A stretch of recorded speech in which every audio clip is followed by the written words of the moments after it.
मध्यंतरी शासनाने धोरण घेतलं आणि सगळ्या तालुक्याच्या ठिकाणी नगरपंचायती करण्याचा निर्णय घेतला. नगरपंचायत तर आपण केली, परंतु आपण त्यांना 1 रुपयाचा निधी दिला नाही, सुखसोयी दिल्या नाही. ग्रामपंचायतीच्या कार्यालयामध्येच नगरपंचायत तयार झाली, अशी परिस्थिती अनेक ठिकाणी आज आहे.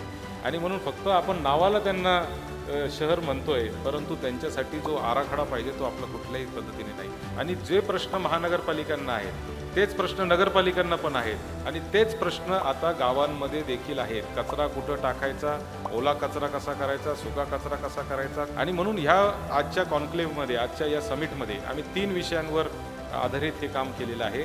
एक म्हणजे डेव्हलपमेंट प्लॅन, दुसरं कचरा व्यवस्थापन, मग त्याच्यामध्ये सॉलिड वेस्ट मॅनेजमेंट आणि लिक्विड वेस्ट मॅनेजमेंट. सॉलिड वेस्टमध्ये घनकचरा आहे आणि लिक्विड वेस्ट मॅनेजमेंटमध्ये गटारीचं पाणी किंवा कोणतंही पाणी जे आहे, सांडपाणी, त्याचा एक विषय आहे. आणि तिसरा अत्यंत महत्त्वाचा विषय तो म्हणजे स्वतःच्या बळावर नगरपालिका, ग्रामपंचायती आणि महापालिका उभ्या राहिल्या पाहिजे.